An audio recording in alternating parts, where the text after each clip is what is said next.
I don't see how this one's gonna make me cry. No. I put out a survey with a whole bunch of prompts. You can still fill it out. The link is down below.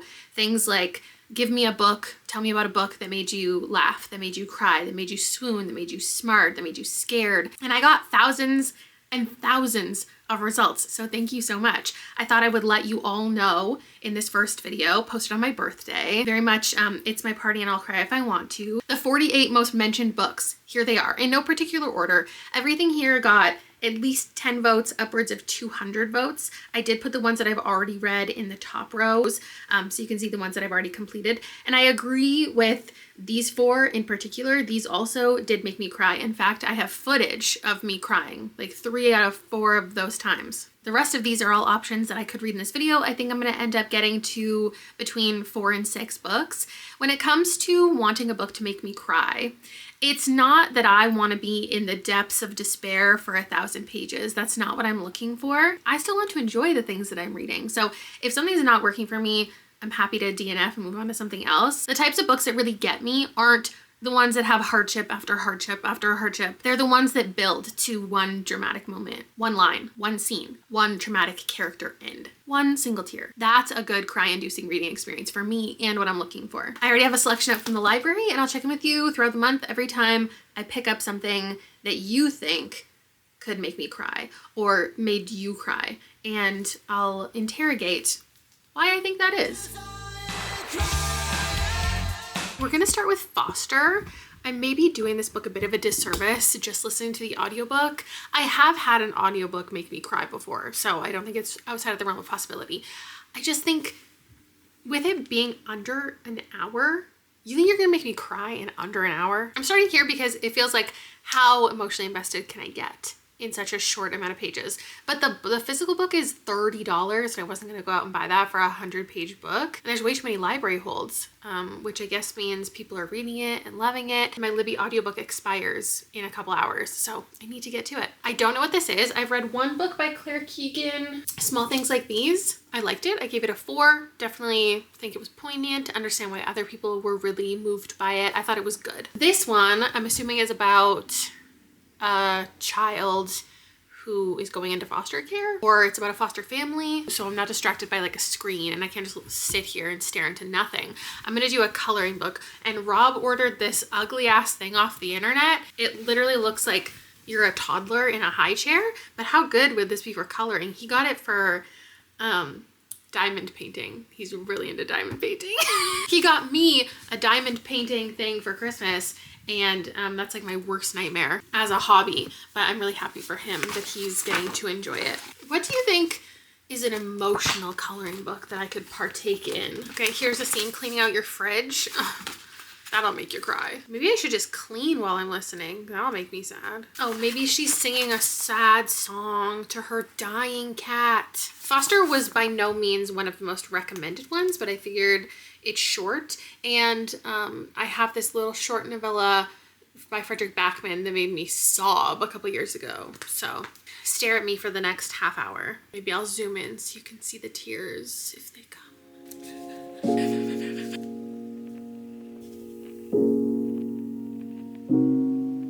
He's just leaving her there?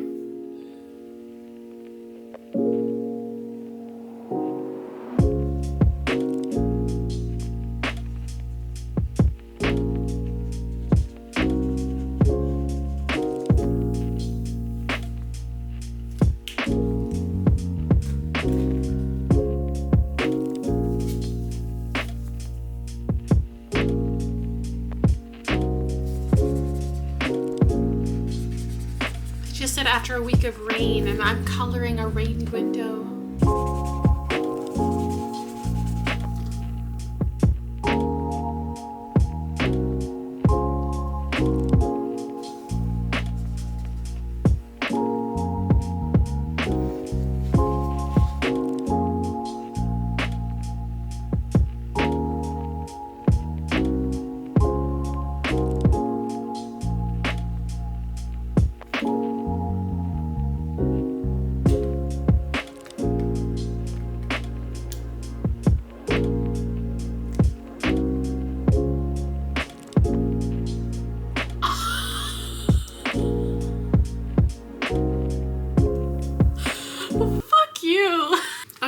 as I was listening, I was like, I can't really see how this would make someone cry.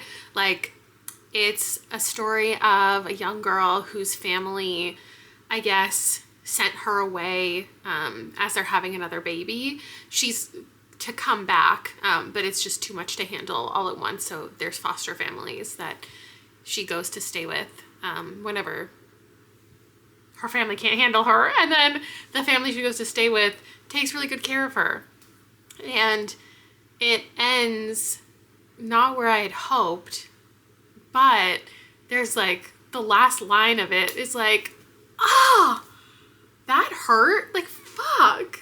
Definitely not sob worthy by any means. If I had it physically, it wouldn't have changed that. But wow, I finished a book that quickly. And I just got to listen to like a beautiful little relationship, but also something that leaves you feeling really, it's like not good at the same time. I give that story a 3.75 out of 5. I didn't quite finish my coloring page. Here's where we're at. And the cry count, currently 0 for 1. Oh boy. In memoriam. I don't know what I've gotten myself into. I think when I think of sad books, it's a book that's sad the entire time, or it's a book that's sad at the end. And I thought that this was a book that was just going to be sad at the end. I need to find a sad bookmark because I just stopped here and I teared up, and I was not expecting that, so I didn't get it on camera. I didn't cry. I didn't sob, but I was like, what? I truly had no clue what this book was about. I just read that entire first 150 pages in one sitting. And this is the most engaging book considering it's about war. Like, I don't really read historical fiction like that. I'm gonna find the perfect sad bookmark. That's not the one. So In Memoriam by Alice Wynne is something that interestingly came up a ton in 2 different categories of my questionnaire, in books that made you cry and books that made you swoon. And I was like, what are you talking about? Like, how is this possible? What do you mean? And now I get it. So I honestly, it was mentioned so many times, I could have picked it for the swoon video, which is so crazy. So this story is about 2 boys. Well, it's about many boys in World War I. And they're first in like a training academy, and then we follow them actually fighting in the war. And the horrific things that they witness. Are fish sad? He does look kind of sad. Actually, oh my God, let me show you. Liam got gifted the cutest, what are they called? Jellycat.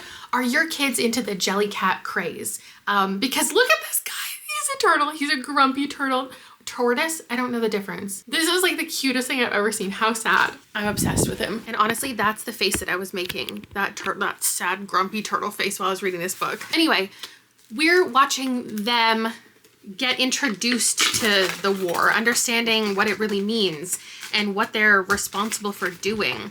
But first, we just get a very, oh my God, like angsty, fun relationship between these 2 boys who are just coming to be like 18, and they put themselves up because they want to be brave, and they, oh my God, it's so sad. They want to represent their country. They want people to be proud of them. They want to show that they are capable and they're strong, but they're not. It's like they're just young boys, and it's so sad that this is the world we live in, where people's innocence is just instantly ripped from them because they see people dying. They're responsible for people dying. They don't even know what they're really like fighting for. But this is just life, and this is just the expectations placed on them. But it's like also, I don't want to say fun, but like their relationship, they have this fun kind of banter with all of the boys in the school. There's this understanding, I don't know, that some of the boys have more of a relationship with each other than they're supposed to. Like, obviously it's 1914. These boys are not identifying as gay. They're not saying we're gay. They're not, and people around aren't accepting of that at all. But there is this kind of vibe that you can be close to other boys. Like they're taking baths together. It's not super weird if some of the boys are getting a little closer to each other. And there are multiple relationships going on between them because one of them goes to war before the other. And the separation is like so much, but they're also engaging kind of in relationships with other students at the same time. And once they come back together, I just wasn't expecting it to be so heavy so early, but like they're reciting poetry to each other, and like they know, the other people know what they mean to one another.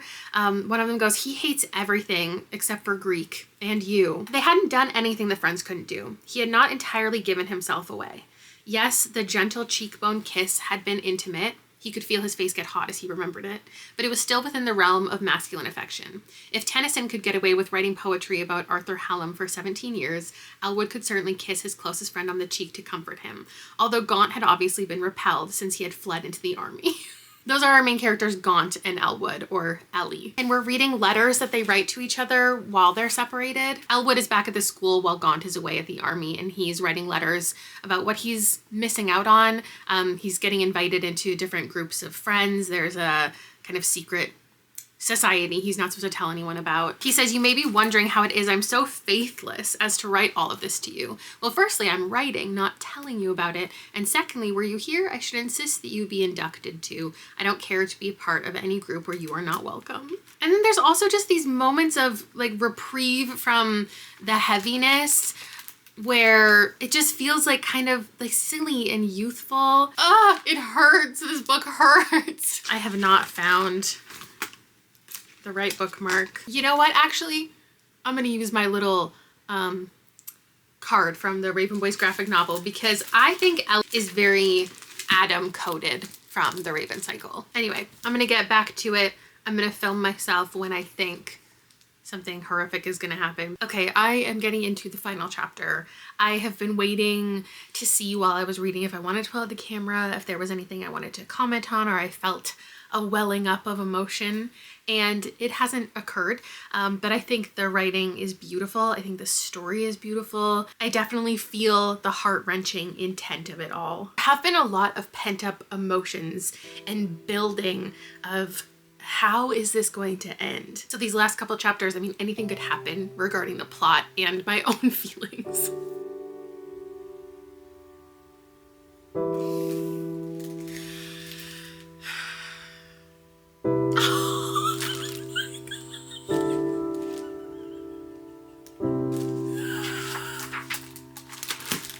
Oh my God.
That was a lot to take. I'm fine. I'm fine. I definitely understand. I understand now why people talk about how it's an equal amount of yearning and sadness. It's so sad. Here's what the thing I wasn't expecting from this book is it turned out to be more beautiful than sad. So if you're worried about this making you too sad, it's more like the impossibility of happiness that everybody feels, and finding those pockets of happiness within others and your relationship with others, but also feeling like you can never really relax or like sit in peace, especially when you're so traumatized by war and like losing everybody you know. And I'm glad it wasn't actually as devastating as I expected, I guess. What I assumed my rating would be from near the beginning was like, I was feeling like it was a 4, and then if it made me sob and like want to die, I'd give it a 5. I still feel like it's 4. It's in the 4 territory. I don't think this is a perfect book, but I would 100% recommend it. And thank you for recommending it to me, even though I feel a lot of things. Don't cry out loud. So In Memoriam did not make me cry. But I felt like it was like, I felt up to here with sadness. I was on the verge of tears. My eyes were a little wet, but I was not crying. Today, we're gonna sob. It's from the perspective of a cat. I'm not like a lover of animal perspective books or animal talking kind of books, but we'll see. I read the first chapter and I remember people telling me I had to check out the audiobook. So I'm gonna do a tandem audio physical experience. Liam is currently sleeping over at a friend's house.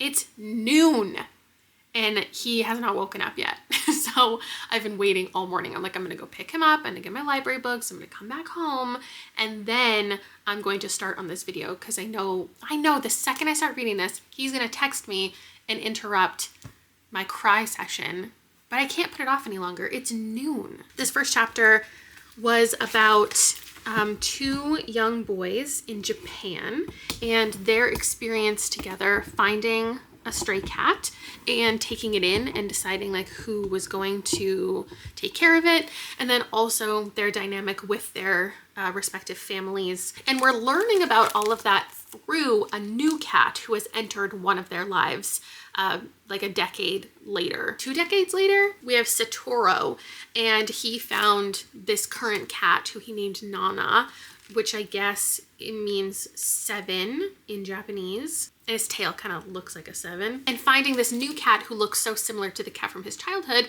made him reconnect with that friend. And now they're on this kind of road trip as he tries to find a new home for this stray cat. But we don't fully know why he needs to rehome the cat, and maybe that's gonna be the sad part, or maybe the cat dies by the end. Like obviously a book where a cat dies would be the saddest thing, but I feel like people wouldn't recommend this as much because I know a lot of people hate when animals die. So I think it's more like the owner is gonna die and we're gonna watch the cat like just love him until the end of his life. Anyway, what this cat is doing, it's not all from his perspective, but the cat is helping reconnect people, but also like kind of mend other relationships in the periphery. That's what happened in the first chapter anyway.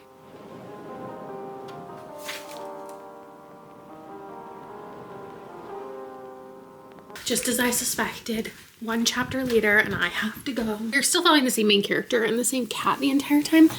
I need to find a bag to put all my library books in. But he took him to see someone else and that person had a cat. And it was kind of a fun dynamic between these 2 cats and like their dynamic and how the humans were misunderstanding the dynamic between the 2 cats. I'll be home in a second for chapter 3.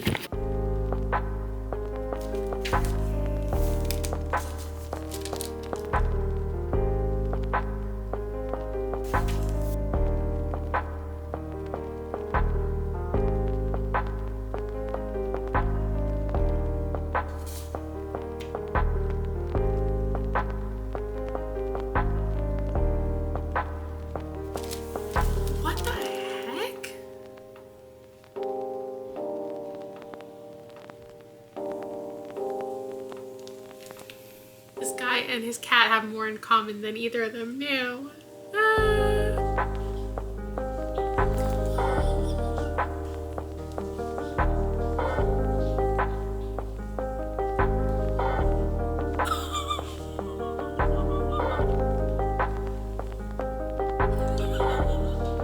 Oh my God.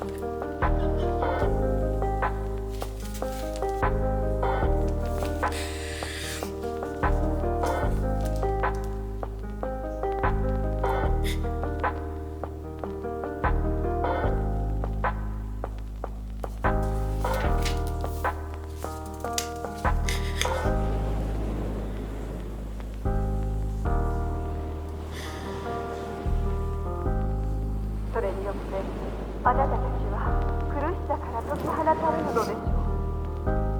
もう絶えずとも良いのです。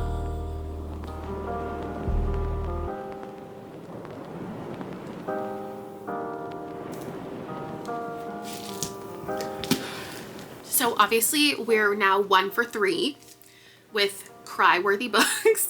One aggressive tear down my face. Actually, there was a couple tears. I think if you were a more sensitive reader, I could pinpoint probably 5 different times that I could have seen someone tearing up in this book. It wasn't until everything just started building, coming to a head, that I couldn't hold it in anymore. And definitely a successful point of this book is that it's not solely from a cat's perspective. I feel like you're seeing a lot and you're learning a lot through the cat's perspective, but it doesn't feel like the cat is narrating the story for the majority of it. But when the cat is narrating the story, it's very like, oh my god, cat-like. It's a little snide. It's a little like, he's just like sneering, and every chapter he talks about like another cat that he's encountering who he doesn't like and why, or a dog and how he feels about how humans treat dogs. Its intended purpose was to pull at your heartstrings, to introduce a bunch of different characters and have some like final moments with various people, have little bits of closure, give insight into how the character got to be where he is in life. And I just thought this was a really well done story. As far as rating, I'm gonna give this one a 4. This is the story of a girl who cried a river and drowned the whole world. I have started reading The Stationery Shop by Marin Kamali. I love The Lion Women of Tehran. I read this for the Goodreads Choice Awards, I think, like 2 years ago. And I've actually started quite a few books. Before deciding on this one, I started like 3 others, including Promise Me Sunshine, that I need to talk to you about. But I've been testing out a couple things. I want something, like I said, that's really grabbed my attention, and I just love her writing, so this is the one I'm committing to. But I want to talk to you about 2 things before I talk to you about the plot of that. One thing is I'm doing a readathon with my channel besties next month, and I wanted to let you know that it's happening in case you want to join the membership and you want to hang out. There's going to be live shows, and it's going to be all about this concept of reading books to make us feel something. It's called the Read Your Heart Out Readathon. It's the 3rd week of April. And basically you pick a little mascot that you want to represent your week of reading. It can be the one that's going to make you cry. It can be the one that's make you scared, the one that makes you laugh. Whatever you're feeling and you want to do, you read all of that for a week. I'm going to be doing Swoon Worthy for that week, and then the vlog is going to come out the following week, like episode 2 of this series that you're watching right now. Or in the week, you can try to collect all of the little mascots that we have, the little Mr. and little Mrs., you know, from those books. You can try to find books that fit more than one, and you can hang out with all of our little characters we all collectively decided on. And that also means if you participate in that list of recommendations and the results of the survey that I showed you at the beginning of cry-worthy reads from the collective audience here, you can see all of those before the videos come out in the series, because I'm going to put that together and put it out for all of the besties to participate in this little readathon together. And I know some of the results people will definitely have thoughts about, like a book that might make you cry would never make someone else cry. A book to make you scared would never scare someone else. And I think the one about books to shock, the results are very interesting, because there's books that I think are just like shocking as concepts. Like people submitted shocking plot twist books, but also just like jarring plots. And I think that's a really interesting thing that has occurred from this survey. And that's going to transition us into something I just need to talk to you about quickly. And that's Promise Me Sunshine. Because I think that other people would disagree, including myself, that this is a book that will make you cry. I think specific types of readers for sure, obviously because it got submitted. But I did try this out the first couple chapters, and I established early on why this might make someone cry, and I'm not that kind of reader. So I just didn't think it was fair to fully include it in this video because I knew it wasn't going to make me cry. But I wanted to mention it anyway. This is a story of a woman who's grieving, and she is kind of like floundering in life, and she ends up taking care of this young girl. It feels a lot like Raising Hope, not in the exact same way, but there's a vibe there for sure. She has lost her best friend, and she doesn't want to go back to her house. She doesn't want to continue life as it was without her best friend. Like, she can't imagine life without her best friend continuing. So she's not sleeping, she's not eating properly, she's not taking care of herself at all, but she's finding a purpose with this young girl. But that's not like the intensity of the book. That's not the emotional weight of the book. The emotional weight is just with her grieving her best friend. Like, that is the focus. And I think that reflecting on past trauma or sadness is not something that impacts me. Like, I have to be in the moment, and something sad has to be happening or is coming for me to be emotionally impacted. I obviously feel for this character, but just talking about the feeling of grief, I think would hit hard for other people, but not me. And you might be thinking like, Kayla, why are you telling us all of this? You said you started like 3 other books and you tested out the first chapter of a bunch of things. Like, why do you need to talk about the full synopsis of this? Because I still finished it. And I have to tell you how much I loved this book. And I never thought that I would. I never would have picked it up outside of this video. A grief-centric romance is not something I'm interested in at all. I want rom-coms. I want fun. And also, it feels almost like a caretaker type role, because the young girl that she's taking care of is nannying for her uncle and her start something up. He is very sturdy. Like, he's a very steady, no nonsense kind of guy. And he sees her floundering and wants to support her, and is also like, can you properly take care of my niece? Like, you're kind of a mess. And it's like this relationship that I'm not really interested in conceptually, where she's constantly having to be taken care of, and he's constantly like the person that she leans on, and he's like, it's really not a father type role, and it's not like an age gap, but it feels like I'm gonna take care of you, I'm gonna guide you, I'm gonna help you along the way. Like, that's not something that I ever thought I was interested in, but in here, oh my god, I ate it up. You know what I think it is? I think it's that I can't even remember her name, I finished this a week ago. Lenny is so Lorelai Gilmore coded, and that's what made the book really fun. This is not a heavy romance. She is steeped in grief, but everything in here, her personality is so Lorelai Gilmore. She's so like chatty and fast talking and ridiculous, and comes across like kind of a mess, but you know she has her shit together enough to she's not parenting, but like taking care of somebody. He feels so much responsibility, and in a positive way. Like, he doesn't bat an eye at taking care of her and supporting her through this and being like, I can see your potential and your trajectory in life, and like, you're gonna get through this and everything's gonna be great. And he helps her like fulfill a little bucket list that she would have wanted to do with her best friend. And he's just so caring, and feels like at some point that he's like keeping her alive, and like is the only reason she's going to keep going, is if he is there at every moment to encourage her. And she, on the other hand, is just so like you see her get her personality back, but the entire time she is really kind of off the wall, and she's trying to seduce him, and she's having a lot of fun with their dynamic because he's so like stoic. It did turn out to be so much sillier than I expected.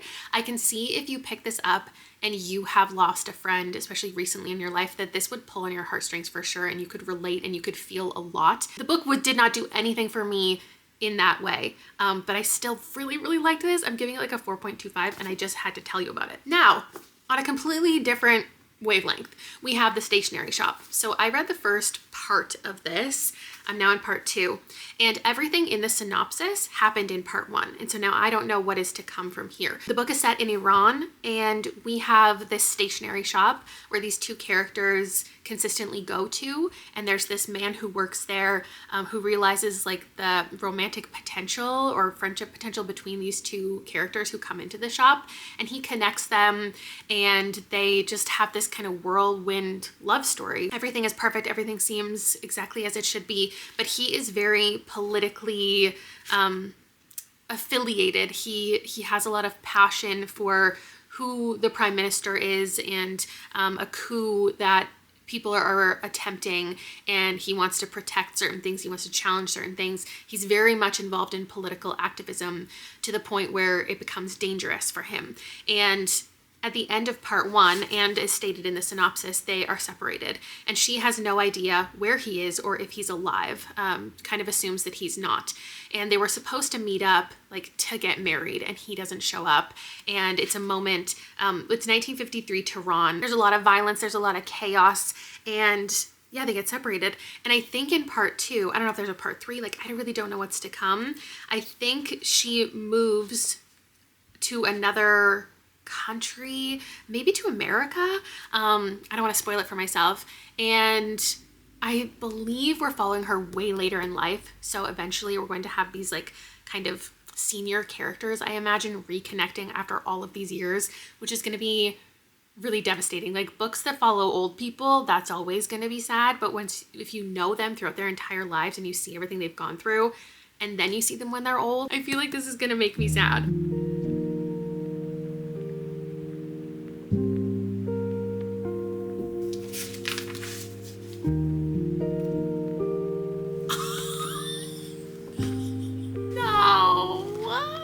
A chapter from a perspective I wasn't expecting to get. And then we are also hearing a little bit from Baman, her love interest, like some letters that she's reading from the past and like memories, and it's feeling heavy.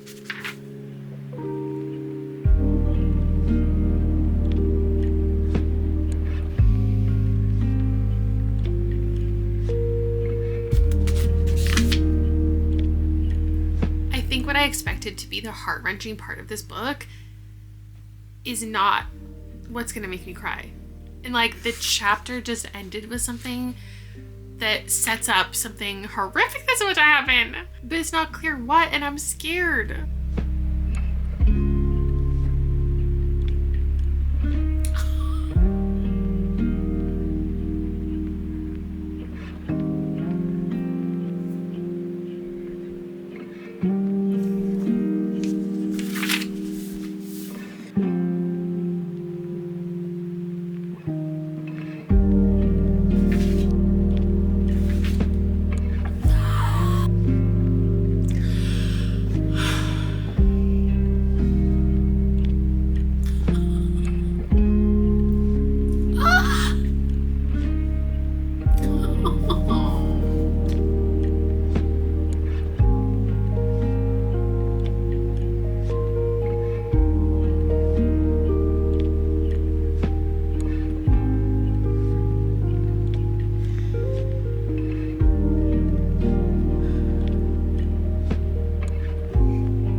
Perfect book. I'm gonna call it a 5-star. We had to end up with a 5-star eventually, especially a book that did make me tear up. Like, this is the one. This navigated a couple different people's lives and beautiful moments, devastating moments, and how like everybody, even not just our 2 main characters, experience a broad range of experiences in life. There were themes of like misunderstanding. We were talking a lot about customs in other countries and the feeling of having no control over a political agenda. The hope that you have to have and the pockets of joy you find when so many things are out of your control. The little pockets with people or food or education or love, and just like a hope that a better future is possible. I don't always love books where we're covering decades and following an entire person's life, but I do like the idea of decades of time passing and it feeling like no time has passed at all. Like when you see a person who you haven't seen for decades, that they make you feel young again, and reflecting on the person that you are and how proud your younger self would be of you. There were some really full circle moments and themes that I loved. It was a pretty predictable book, which I think is fine for its genre. I don't think it's trying to be shocking.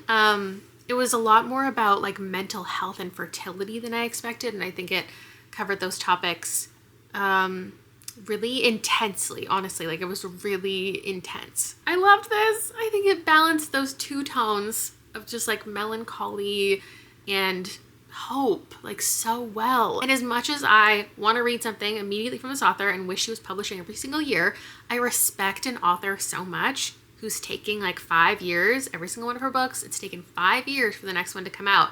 And like that is the time that a lot of authors should be taking between their books, because this is just incredibly penned. It's very thoughtful, it's very intentional, and I loved it. Oh, I'm so glad I loved a book even when it made me cry. Tears on my pillow, pain in my heart. Today's final read is going to be The Bluest Eye by Toni Morrison. I've read Toni Morrison 3 times before. Loved Recitative, and the other two, I don't think I appreciate it as much as everybody else does. This is her second most popular book as far as like Goodreads goes, and the amount of people who have read it since that website existed. This was originally published in 1970. And I do think this is one that is all sad. I believe we're following a young girl. How old is she?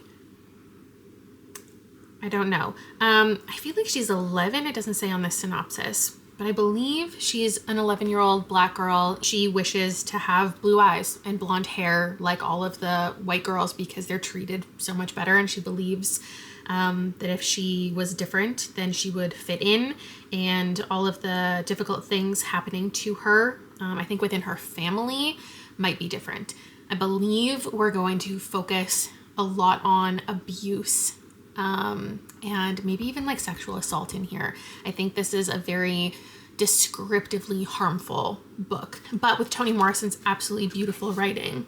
Oh my God, somebody left a bookmark in here. I've had this on my TBR for, I don't even know, 4 years maybe, but I'm about to hop on Reading Sprints with Jordaline, so maybe I'll just screen record as I'm reading, and we're gonna hang out with her patrons and my channel members. Oh, also really quickly, since I filmed the intro like a month ago, I've gotten hundreds, if not thousands, more people who filled out the survey, and I now have expanded the list to like 78 maybe books. So if you want an even more broad list of books that might make you cry, here's some of them. One of them I have read from the list, Hamnet. That was on the original list too.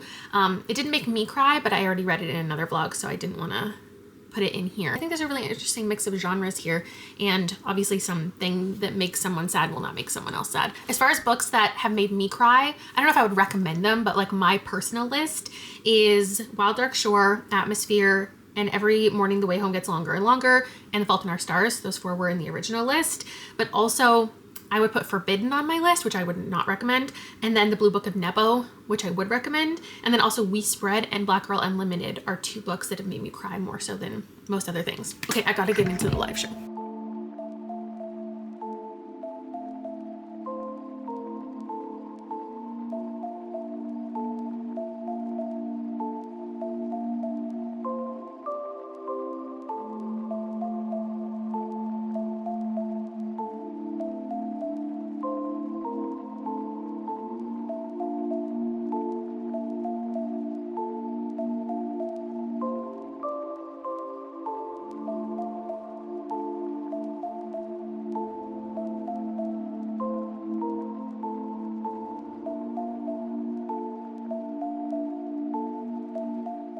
This morning, Rob, my husband, I forget sometimes that people might be new. I have a husband. His name's Rob.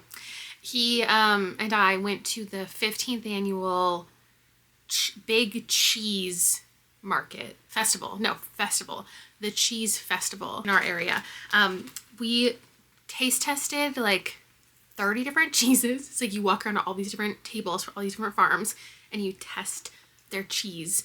And then we bought 2 big cheeses and then bought a whole bunch of baked goods because it was full of like desserts and breads and stuff too. And Rob wanted these like espresso cookies he's really into. And I found these.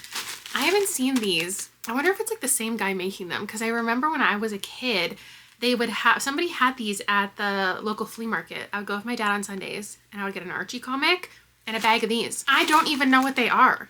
Just as corn flour, coconut oil, salt, and baking soda. Like, I don't even know how you make these little shapes or how these even exist. Like, is this already a thing? And then it's like puffed up. But these are crazy. They're so good. And by good, I of course mean they kind of taste like nothing. And then they just turn into like salty goo, kind of. If you've ever wanted to know what it's like to chew on a packing peanut, like I imagine, this satisfies that craving. And just the flavor of this is so nostalgic, even though it kind of tastes like nothing. I wouldn't even know how to tell you like how to shop for them. Maybe they exist in like a commercial kind of way too. I have no idea. I was gonna film at the cheese festival. It was so packed. It was literally like you were in a line, and it wasn't even a line per table. At the point that we were at, it had gotten so packed that it was like one continuous line kind of around the entire place. But people didn't understand this, so they were like trying to push in at each table, which I think is fair. I don't know. It was crazy. It's like you were always touching someone else the entire time we were there. We're probably there for maybe an hour. And it was so good. It's like the day before my birthday. And so this weekend is all about doing things that I want to do for my birthday, including cry, I guess. This is so much different than I expected. I think when you introduce us to this character, Piccola Breedlove, you would expect this to be written from her perspective, if not that, a third person talking about her, but it's not. It's from everyone else's perspective about encountering this girl and failing her and watching other people fail her. It opens up with being from the perspective of Claudia, who is a young girl, her and her sister. They kind of have Piccola come into their lives, and they're going through girlhood together. Like, one of them gets their period and they have to deal with that, and they have to deal with their mother's like beatings, and then we get like the mother's perspective, and then we get Piccola's father's perspective somewhere else, and then her father's aunt who raised him and her perspective, and like how everything came to be, like everyone's different existences and the things that they've endured and how they became who they are, and in turn how they ended up treating Piccola, and not in a way that I think is meant to excuse people for the abuse that they are committing, but just giving like, I don't know, just different people's experiences, but also like a kind of collective feeling experience. So there's this one woman we're reading about, and I can't remember exactly how it phrased it. I popped in the audiobook for a minute, and the audiobook that I have is only like part 1, part 2, part 3, part 4, and that's not how the book is written. So I can't pinpoint exactly what chapter it was on, and I couldn't find the page, but she was saying, as a Black woman at this time, the only people who she didn't have to listen to was a young Black child, because everyone else is seen as above her, and she works for white people, and she is hurt by white people, even white children. No matter how young they are, she has to bend to them. That's just her role. That's her position. She doesn't want any harm done to her, so she's just going along with what she has to do to survive.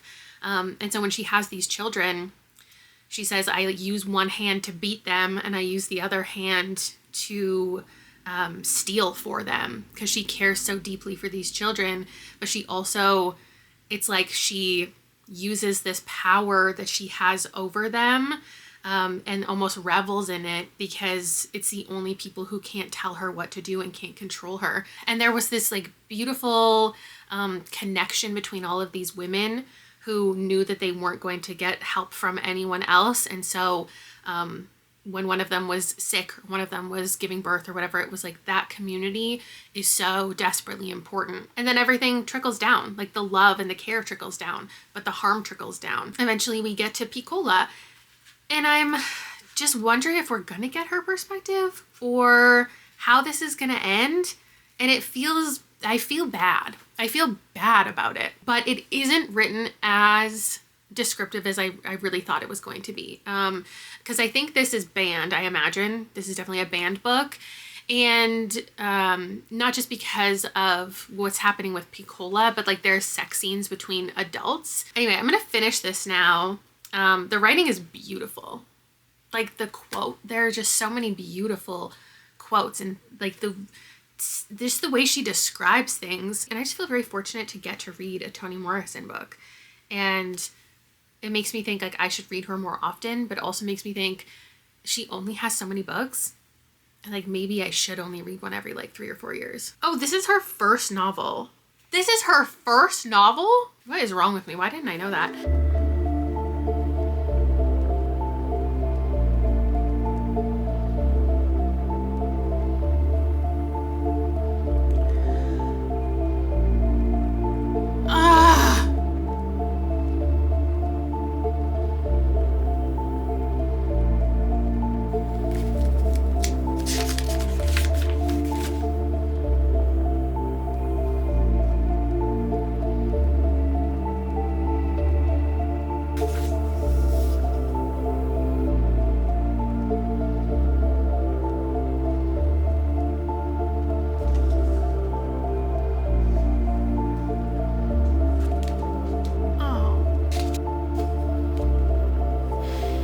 I spoke a little too soon. It was descriptively disgusting, horrific. The incestuous abuse in here wasn't just what I thought I was meant to understand was happening. It got to a point where it was laid out really clear. I don't even know what to rate this.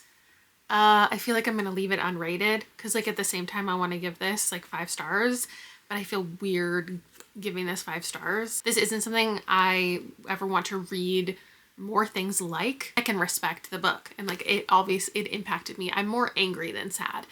Oh, I'm so angry at a book, angry at a fictional character. What? There was even a line in here where the girls were saying like, we have failed her. Like she has been failed by multiple people. And I think that what I like about this kind of book is, or I feel impacted by this kind of book, is the loss of innocence that also happened in the Blue Book of Nebo, but in a completely different way, where it's just the end of the world and a character has to grow up sooner than, you know, they should. They have to take on more responsibility as if they're an adult when they're still a child. And in here, she's experiencing things that no child should have to experience, but specifically at the hands of another person, which I find very, very difficult to read. I can see how this would make many of you cry and why you would have submitted it. All of the themes were really well described. I think they were well explored. Oh, isn't there another book? I think it's The Vegetarian that has a main character, but it's told from the perspective of everyone else. I would love for more recommendations like that because I think that's a really interesting narrative concept. And any other Toni Morrison that you would recommend to me, especially that are less sexually explicit, would love to hear them. I can definitely understand this kind of being a book that made waves and made an impact and led to her creating and publishing so much more. Oh, that was a tough read. I'm going to be thinking about that for a long time. Okay, yeah, the video is over. Thank you so much for watching. I was definitely emotionally impacted by everything that I read, just in a different like range of ways. And next month, we're gonna flip it around and it's gonna be books to make me feel swoony, yearny. Thanks so much for watching and I will see you with another video soon. Bye!